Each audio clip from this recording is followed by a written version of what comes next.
Please. My eyes gonna be red for this video. I feel like you're gonna add this to the blooper. I'm not. Okay. Well, I wasn't thinking about doing bloopers, but now I might. You should. Anyways. Oh, that could be like your beginning. You know how they have the little tiny beginning of the YouTube video? It's like the stupid. intro.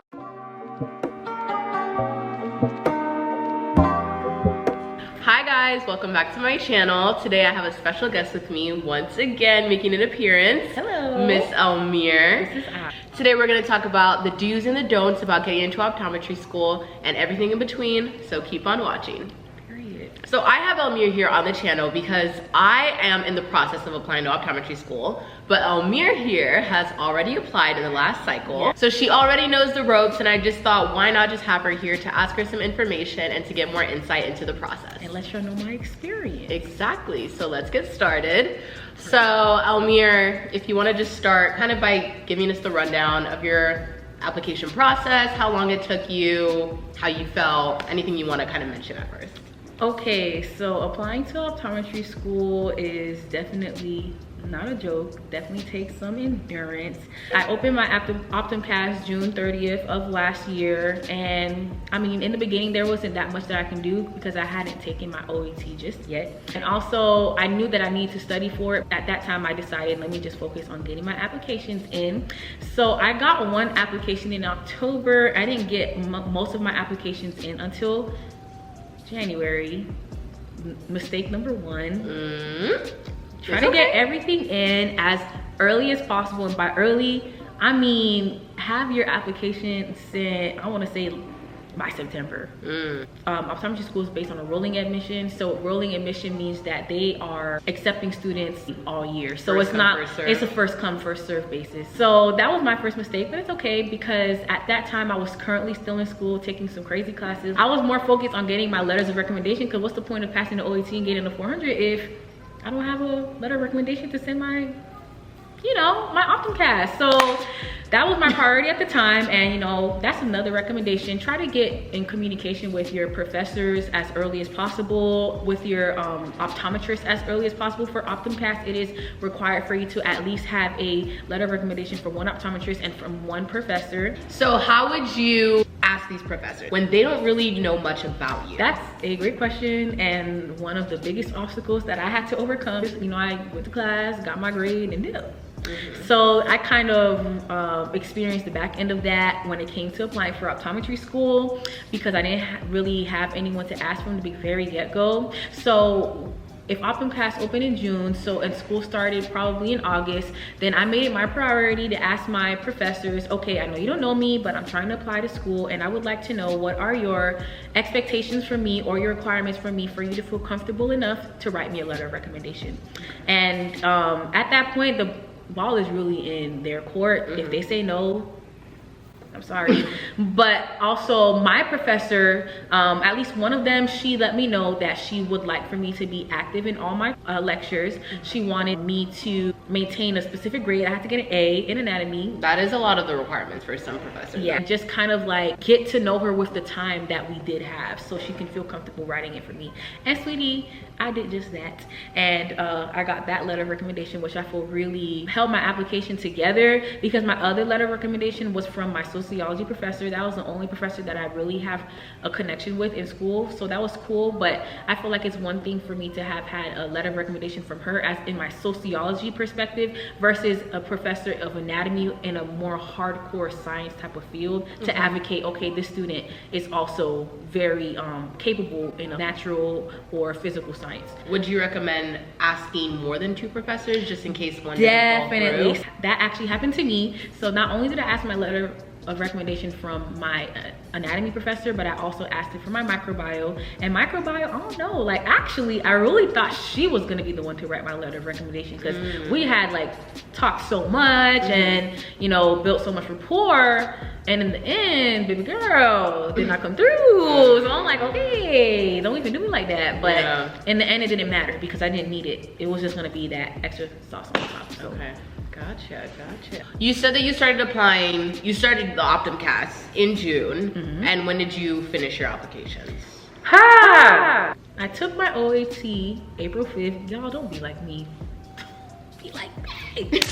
But so I would say after that, probably April 5th was probably like, I want to say everything was finalized in terms of Optomcas, because for me, it was the schools waiting on me at this point. They needed my scores to even make a decision. Why did you take the OAT at a later time? Yeah, so to me, taking the OAT at a later time, it was because of my school and work balance. During the fall, I was focusing on getting, you know, that letter of recommendation from my professor. So I had to make sure I passed that class. But come January, you could have just been like, oh, then why didn't you just take the OAT in January? Well, that was because your girl just wasn't ready.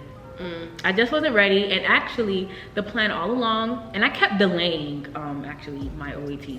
So I, like, every month I was delaying that thing like clockwork. I was like, I'm taking December, psych, January. I scheduled it for February, then I scheduled it for March, and then I scheduled it for April. And how did you say that you kind of prepared for it? Did you think you gave yourself enough time? Did you have all your resources? What would you recommend to me and just other people who have to take the OAT, the best resources to kind of prepare us for the exam? So in the beginning, I had my Kaplan Blue Book, and that's all I had, just the Blue Book. And with the Blue Book alone, you have access to 2 practice exams on Kaplan. So I was like, okay, that's all I need because I'm past this test, period. Sweetie, we needed more. Okay, so other resources that I used was Chad's Prep. Let me tell y'all something. You guys are gonna see this everywhere when you look for resources for the OAT. Okay. They're gonna talk about Chad's Prep, Chad's Prep. And that's because Chad will talk physics like it's nobody's business. But not just physics, but every topic. I think the only topic on the OAT that Chad doesn't really discuss is biology and reading. And reading, obviously. But that chemistry, that orgo, and that physics, Chad has got your back. Personally, I believe if I had a better study regimen from the beginning, that could also definitely have, with the resources that I just had, that would be sufficient. When I ended up purchasing a Kaplan course, and that is even better, especially for those people who may have not taken like their chemistries in a while or their physics in a while. They do a pretty good job in going in depth and explaining those little topics. I would say personally, if you don't buy the course, then your Kaplan Blue Book is gonna be great, and as well as Chad's Prep. Okay, awesome. So I don't know how much you can tell me. Okay. And I know you kind of have to keep it private because, you know, this is some serious stuff, but give me a little bit of preview or some rundown on your testing experience. How was that for you? So the testing day was actually pretty hard for me. So I'm not gonna get into details about the test because I'm trying to get into school. You're not gonna get me kicked out, period. Right. So the test consists of natural sciences. So in the natural sciences, you're gonna be expecting your bio, your gen chem, and your orgo chem. And then after that, you have reading, physics, and then quant reasonings, which is just math. So the test is also about 4 to 5 hours long. So it's a pretty long test. You do get a break. And it's optional. Take the break. Take the break. Please take the break. The first part of the exam, it included, the natural sciences. So for me, it was pretty okay until I got to orgo. Reading was actually pretty easy for me. Some people will say to do the search and destroy method, which is basically just skip to the questions, read the questions, and like search for the answer in the article. I personally had enough time to just read the article and answer the question like any regular test.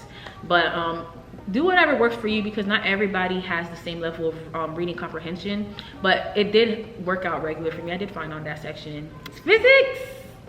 A lot of schools will know that physics is probably your lowest score. That's typically what ends up being the lowest score on OATs. You want to really make sure you have little stuff down pat, especially because using a calculator really slows you down on the test. Okay. So like if there's any way that you can just run through your multiplication tables and just make sure you have that easy math, or just learning to round numbers so you're not just calculating itty bitty things that will slow you down, do that. Because at the end of the day, you want to answer every single question because there's no one question that's worth more than the other. So try to answer everything, even if it's like you got 10 seconds left and you got to answer 2 questions and you don't know them. Baby girl, circle something, just guess. And so that was that for physics. It was really challenging. Math shook me. I don't even remember the last time I took a math class. So I really don't. So I was like, I'm gonna be all right. Just gotta add a little something. And also just remember, if there's a question that's taking you too long, go. You need to go to the next question and get back to it later, even if it means getting back to it later and having to guess on it. Making sure you go back and answer questions so that you're not leaving anything unanswered, because that's gonna do more harm than done. In the testing center, I don't know if everyone's different, but it's not just OAT takers. People are taking different exams from their NCLEX to their DAT to whatever. So you're not just in a room with a bunch of weirdos that are all taking OAT. No, like everybody's doing their own thing. So the day of your OAT, you are gonna leave the OAT testing center with your OAT scores. So you need to prepare yourself mentally to look at those scores, because it's not like you're going home and you're waiting for them to come in the mail. Baby girl, the moment you step out, it's in your hands. So yeah. So this kind of correlates with all applications, I feel like. I think med school, dental, just kind of all application processes, even college admissions, they require personal statements. How was it for you to write your personal statement? Because I know kind of after you leave college, when it comes to your graduate studies, the personal statement kind of has to be something that's not necessarily deep, but it's just like your entire application. What was the process like writing your personal statement, and how do you think it affected your application and kind of made you stand out from others? When it came to writing my personal statement, I will say, at least for me, it was very easy because it was very genuine. It came from the heart. I had an issue writing my personal statement, not because it was hard to write, but I ended up writing way more than the Optomcas would allow. So for me, I ended up writing like 2 pages worth, not realizing that on Optomcas you have a word limit. So my issue was actually cutting down my personal statement to size. So I cut out all the little details and juices that was in my personal statement just so it would fit, but it was still very coherent and very well written at the end of the day. Their personal statement also is very important, because in the case of where, you know, if your score is not where you want it to be, that's kind of where you want to make up for your score or your GPA. You know, college was 4 years and you was getting lit, but are you not ashamed of yourself? Are you not embarrassed? This is really embarrassing. But that personal statement, baby girl, it can kind of help with that. Obviously, you still want to kill OATs though, but like, and you still want to get a great GPA. Right, but just in the case it doesn't work out that way, personal statements really can help with that. And I would say in my case, my personal statement really stood out, and I think it played a role into why I ended up getting an interview for one of my top schools. But in terms of like writing your personal statement, I don't know, you just kind of get in your zen. How long did it take you to write it? Honestly, my personal statement took me a day to write. Oh. But everyone's different. Well, there you have it. Because some people really struggle in writing their personal statement, but like writing like a pros and cons list, like why would you want to do this field? Why would you want to go to this school? That's also very important. In Optomcas, some schools, like on top of your personal statement, at least for me, all the personal statements for all the schools were the same, but some Optomcas schools have like different questions catered to their schools alone. Oh, go on the website. What is about this school that I like? What is it about the school that stands apart? Look into passing rates. You know, we was talking about the NBEO scores, or what programs do they offer that no other school offers? You know, just make them feel good, child. Right. Okay. Okay. All right. So now we got to keep it real. Let's talk finances. How much would you say, as an estimate, that you kind of spent this last application process? I can't count, so we're just gonna add, right? Okay. OAT is $490. That's just $500. Okay, $500, yeah. Okay. Optomcas, every application that you send is $70. Okay. And I applied to 6 schools. 6 times 70? What is that? That's not my ministry. 420. So that, the girl don't add that if it's wrong. No, it gotta be. It's right. 420, right? You already know I do my math. So Optomcas has like an initial payment, so you basically pay $180, and then after that every school is $70. So think of it as, just to be an Optomcas, you have a $180 fee. $180 to start, and then $70 each school. So for me it was the $420, $490, and $180 at that. Some schools have a supplemental application, so you apply on Optomcas, and then you have to go apply to their school. So like their Like, I believe Nova has that, and then University of Houston has that as well. But not all schools, only some of them. I think a good way to help alleviate your costs, do you really need to apply to 6 schools? Apply to 3 and keep it pushing. But I would say that would definitely help knock off your prices a lot. Another thing is, personally for me, I didn't make all these expenses all at once. Okay. So like, it was a gradual, like, so it adds up, and so while you're applying, how would you say you balance, because you work, correct? So how would you say you balance work with personal life and just making sure that you're on top of your applications and school? There was no personal life. I spent a lot of time, like, really to myself, making sure I understood my material. This is the case for other people, because not everybody's going to optometry school are applying fresh out of undergrad. Some of these people, listen, are full-blown opticians and stuff like that, trying to make time for this. It sounds so cliche, but you need to stick with a study schedule. And also, a good way to make sure you're not just studying extra stuff that you don't need to study is printing out, because on ADA they have a list of topics that's on the OET. It kind of just tells you everything that's on the OET, so you're not wasting time studying things that you don't need to really worry about. But taking the OET and going to work and going to school, 0 out of 10, not recommended at all. In hindsight, I would have just waited till I graduated and got it done, but we're here now, so it is what it is. It is what it is. It is what it is. But it's definitely possible. Obviously, I'm not going to tell my current workers that they can't do it, but I think to supplement that, we probably want to lengthen a little bit how long you're studying, so that you're not straining yourself with not having a life. But considering that I had already submitted all my applications and I already scheduled my test, it was like, okay, you gotta do what you gotta do. So if you just don't have a life for 5 months, you don't have a life for 5 months. Who needs a life for 5 months? So another thing that really helped me when it came down to applying to the schools that I wanted to apply to was geographics, like knowing where the school is located. How much does how much do apartments cost? Boy, so think about that. Pocket, we doing this smart.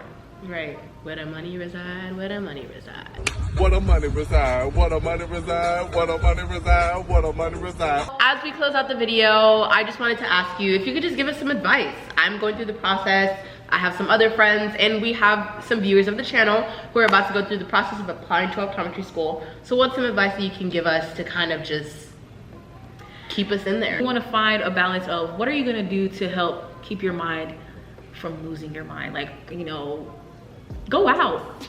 Please hang out with your friends. Please. Because you need that support. And studying, take breaks. It's not a race. Take practice exams. Because you don't want it to be where, yeah, you know all this information, but you can't even sit that long. And now you're antsy. And now you're anxious.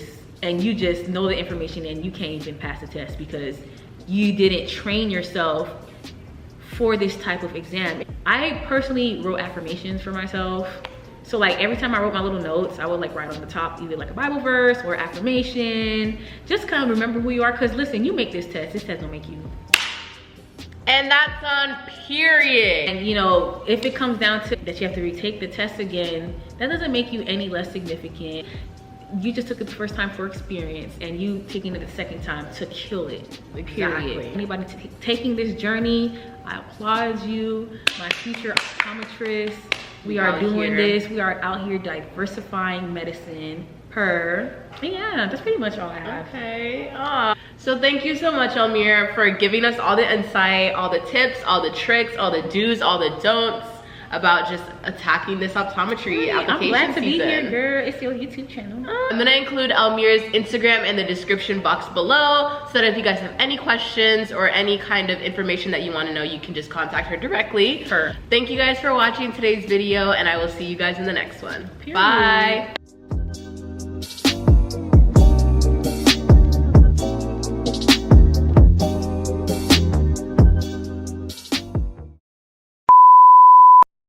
Had a problem writing my problem statement, not because it was hard to write. You gotta say it again, I'll edit it.